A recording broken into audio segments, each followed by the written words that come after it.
Señor, no hay palabras que puedan describir tu grandeza y tu infinito amor.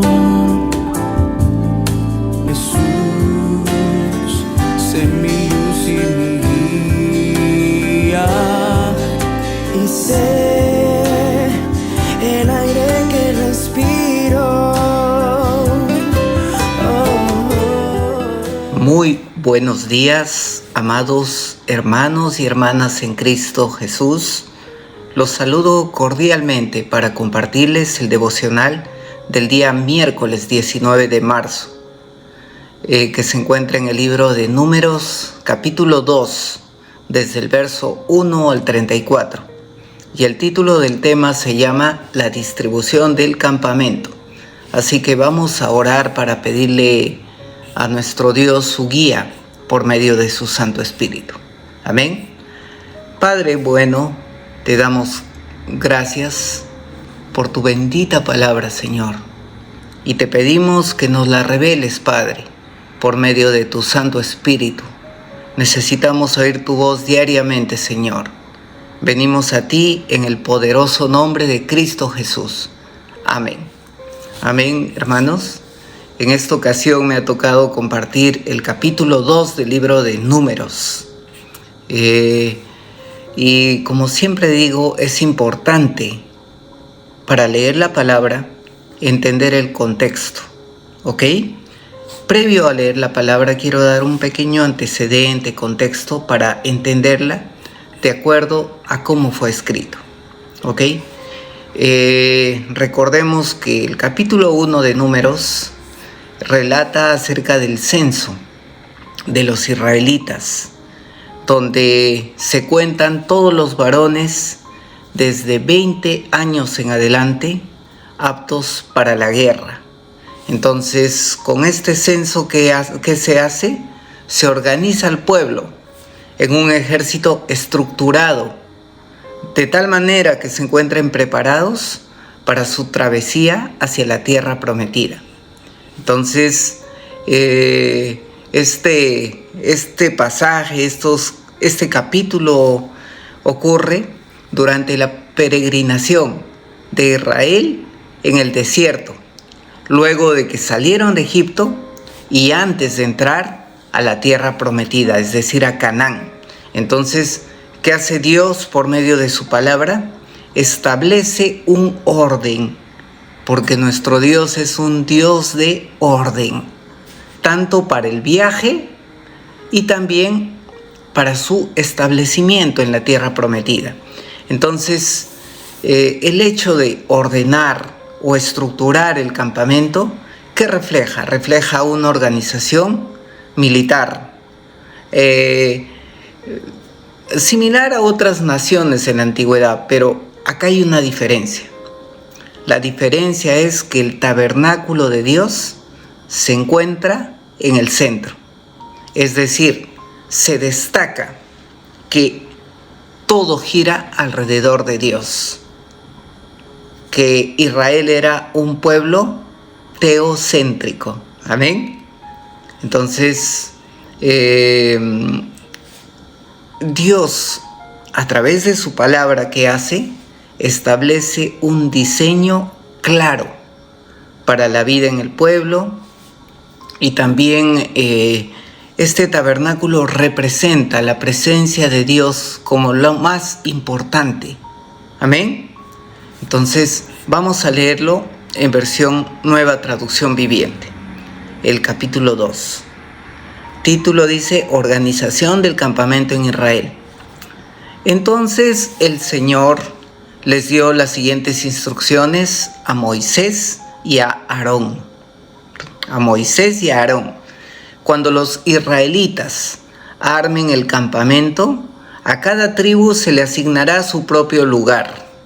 Las tribus acamparán bajo su propio estandarte a los 4 costados y a cierta distancia del tabernáculo. Las divisiones de Judá, Isaacar y Zabulón acamparán hacia la salida del sol, es decir, hacia el este o hacia el oriente, ¿no? Al costado oriental del tabernáculo, y cada una bajo su estandarte. Estos son los nombres de las tribus, sus jefes y el número de tropas registradas. Judá, jefe Nazón, hijo de Aminadab, y el número 74.600. Isaacar, jefe Natanael, hijo de Suar, y su número 54.400. En la tribu de Zabulón, cuyo jefe era Eliab, hijo de Elón, con un número de 57.400. Verso 9. Así que en total de las tropas en el campamento del lado de Judá es de 186.400. Estas tres tribus irán al frente cada vez que los israelitas viajen hacia un nuevo lugar para acampar. Verso 10. Y las divisiones de Rubén, Simeón y Gad acamparán al costado sur del tabernáculo, cada una bajo su estandarte. Estos son los nombres de las tribus, sus jefes y sus números de tropas registradas. Tribu de Rubén, con jefe Elisur, hijo de Sedeur, y en número de 46.500. Tribu de Simeón, con jefe Selumiel, hijo de Surisadai, con un número de 59.300. La tribu de Gad, con jefe Eliasaf, hijo de Deuel, con un número de 45.650. Verso 16. Así que en total de las tropas del campamento del lado de Rubén es de 151.450. Estas tres tribus ocuparán el segundo lugar cada vez que los israelitas viajen. Verso 17. Luego el tabernáculo llevado por los levitas saldrá de en medio del campamento. Todas las tribus marcharán en el mismo orden en el que acampan, y cada una en su posición, bajo el estandarte que corresponde. Verso 18. Y las divisiones de Efraín, Manasés y Benjamín acamparán al costado occidental del tabernáculo, cada una bajo su estandarte. Y estos son los nombres de las tribus, sus jefes y el número de tropas registradas. La tribu de Efraín, con jefe Elisama, hijo de Amiud, con número de 40.500. La tribu de Manasés, cuyo jefe es Gamaliel, hijo de Pedasur, con un número de 32.200. Y la tribu de Benjamín, cuyo jefe es Abidán, hijo de Gedeoni, con un número de 35.400. Así que el total de las tropas en el campamento del lado de Efraín es de 108.100. Estas tres tribus ocuparán el tercer lugar cada vez que los israelitas viajen. Verso 25. Las divisiones de Dan, Aser y Neftalí acamparán al costado norte del tabernáculo, cada una bajo su estandarte. Y estos son los nombres de las tribus, sus jefes y el número de tropas registradas. Tribu de Dan, cuyo jefe es Ahiezer, hijo de Amisadai, con un número de 62.700. Tribu de Aser, cuyo jefe es Pagiel, hijo de Ocrán, con un número de 41.500. Tribu de Neftalí, cuyo jefe es Ahira, hijo de Enán, con un número de 53.400. Verso 31. Así que el total de las tropas en el campamento del lado de Dan es de 157.600. Estas tres tribus ocuparán el último lugar y marcharán bajo sus estandartes cada vez que los israelitas viajen. En resumen, las tropas de Israel, anotadas por sus familias, sumaron 603.550, pero no se incluyó a los levitas en la lista, tal como el Señor les había ordenado. Entonces el pueblo de Israel hizo como el Señor le ordenó a Moisés. Cada clan y cada familia establecía su campamento y marchaba bajo sus estandartes, tal como el Señor les había indicado. Amén. Entonces, este capítulo 2 de Números que hace, describe la organización y la distribución de Israel, de las tribus de Israel, alrededor del tabernáculo en el desierto. Dios le ordena tanto a Moisés como a Aarón, que organicen al pueblo en un campamento debidamente estructurado, con una posición específica para cada tribu. Entonces se establecen 4 grupos principales. Al oriente, ¿quién estaba? Judá, Isaacar y Zabulón.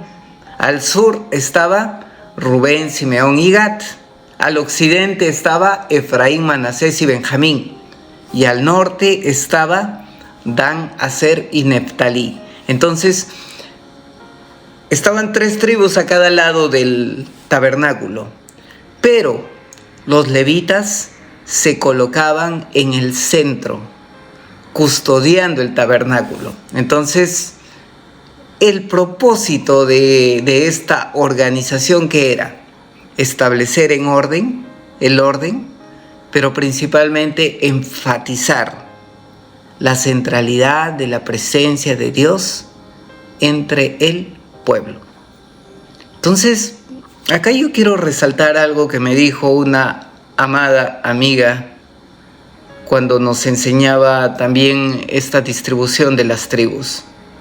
Muchas veces el pueblo de Israel, cuando iba del camino de Egipto hacia la tierra prometida, empezó a ver las dificultades, el calor, el hambre, el agua, el frío. Empezó a ver todas las cosas. Pero muchos se olvidaban que tenían lo más importante.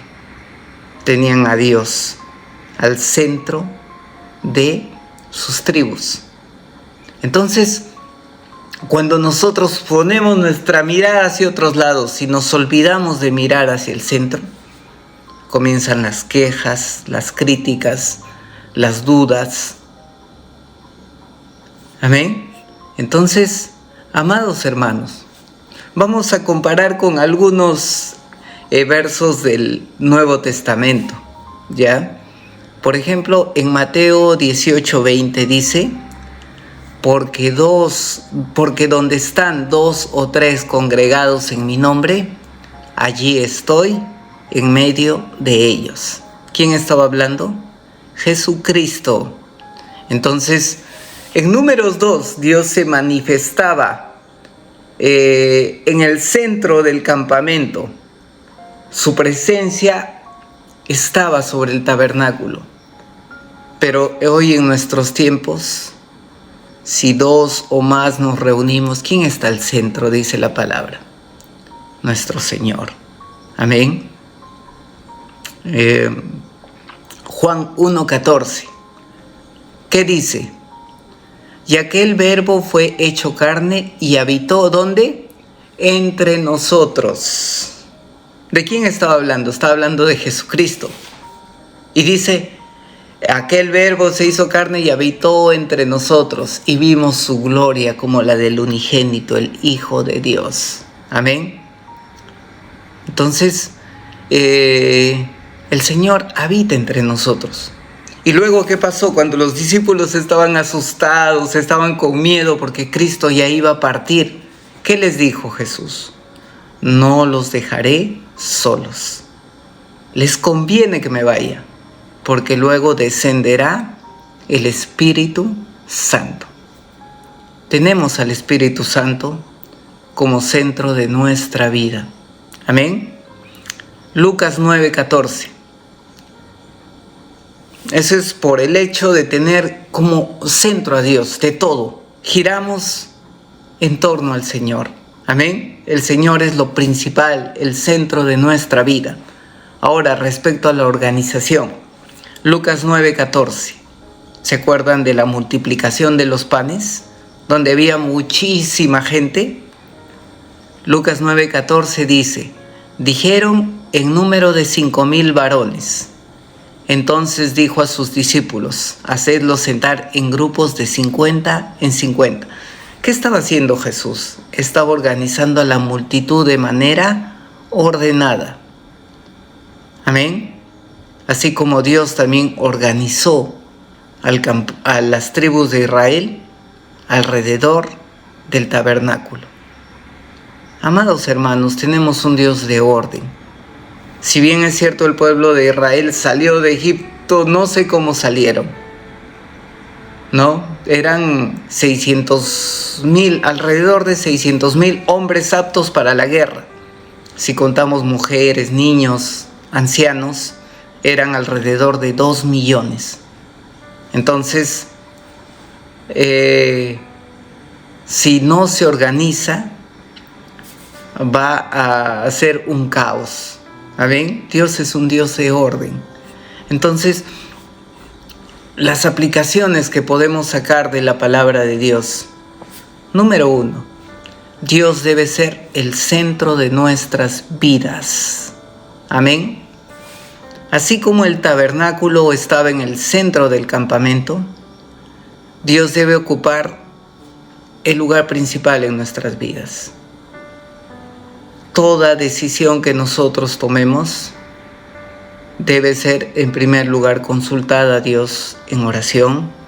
En segundo lugar, nuestro objetivo debe ser servir y amar a Dios. Amén. Esa es una aplicación que nos va a ayudar a tomar buenas decisiones en nuestra vida. Segundo, el orden en nuestra vida refleja nuestra obediencia a Dios. Porque Dios, cuando estuvieron el pueblo de Israel saliendo de Egipto hacia la tierra prometida, estableció un liderazgo.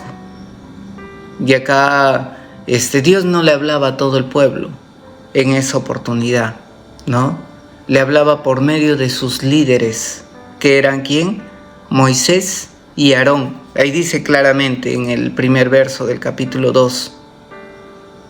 Entonces, Dios es un Dios de orden. Amados hermanos, para nosotros poder conquistar la tierra prometida, ¿qué debemos de hacer? Sujetarnos a un orden. El libro de Pedro también que dice, sujétense a toda autoridad, porque toda autoridad es impuesta por Dios.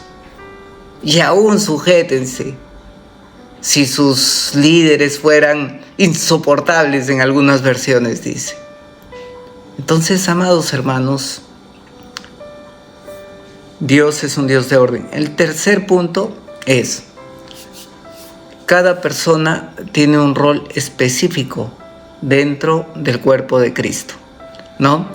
Al igual que vemos que cada una de las tribus estaba organizada al norte, al sur, al este, al oeste, de la misma manera nosotros tenemos una posición dentro de una iglesia, porque somos parte del cuerpo de Cristo, ¿no? Si lo comparamos con un equipo de fútbol tiene ataque, defensa y tiene la zona central, ¿correcto? Entonces, si cada uno cumple su función de manera ordenada, ese equipo va a funcionar bien. Pero si este equipo se empiezan a rebelar y cada uno quiere hacer lo que le da la gana, entonces este equipo no va a funcionar bien. Podemos ver claramente en el libro de Números que Dios estableció un orden para acampar y un orden para marchar. De tal manera que siempre, tanto al acampar como en el marchar, la presencia de Dios estaba al centro. Amén. Estaba protegida. Entonces, eso también es lo que debemos de hacer. Si nos ha tocado servir o si nos ha tocado ser maestros, hagámoslo como para el Señor, de la mejor manera posible. Amén. Y cuarta enseñanza, Dios prepara a su pueblo para la batalla. En esa oportunidad, los israelitas tenían que batallar contra los pueblos que estaban en todas esas regiones, ¿no? Amorreos, heteos, filisteos, etcétera, etcétera, etcétera. Pero en este tiempo que dice la palabra, nuestra lucha no es contra sangre ni carne, es contra huestes, potestades, regiones celestes, etcétera, etcétera, toda una estructura espiritual. Entonces, en ese tiempo la organización del acampar y el marchar tenía no solamente un propósito logístico, sino también tenía un propósito de guerra, ¿no? Entonces, nosotros también debemos de estar preparados, porque la venida del Señor está cerca. Y es más, en el libro de Efesios, capítulo 6, se nos da, ¿no?, cuáles son nuestras armaduras para la guerra. Amén. La palabra de Dios, el escudo de la fe, la espada de la palabra, que era primero, el cinturón de la verdad, las sandalias del evangelio, la coraza de la justicia. Amén. Debemos estar preparados. Entonces, realmente para mí fue muy difícil compartir esta parte porque son números. Dije, esto debe compartir un matemático, ¿no? Pero no. Nuestro Dios es sabio y poderoso y tiene enseñanzas en toda su palabra. Vamos a orar. Amado Rey, gracias por tu palabra, Señor. Te pedimos en el nombre de Jesús que ordenes nuestras vidas, Señor. Si nuestras vidas están desorganizadas, están sin un rumbo, que tú nos organices, Señor. Danos el camino por el cual debemos andar conforme a tu voluntad, Señor. Nosotros somos hijos tuyos, Señor, y tú eres el centro de nuestra vida. Giramos o caminamos a donde tu voz nos lleve, a donde tu Espíritu Santo quiera que vayamos, Señor. Queremos hacer tu voluntad, Señor, y te necesitamos. A donde quiera que vayamos, Señor, queremos ir si tú vas con nosotros, Señor. Pero si tú no vas con nosotros, no queremos ir a ningún lugar, Señor. Venimos, amado Rey, en el nombre de Jesucristo. Amén. Señor, no hay palabras que puedan describir tu grandeza y tu infinito amor.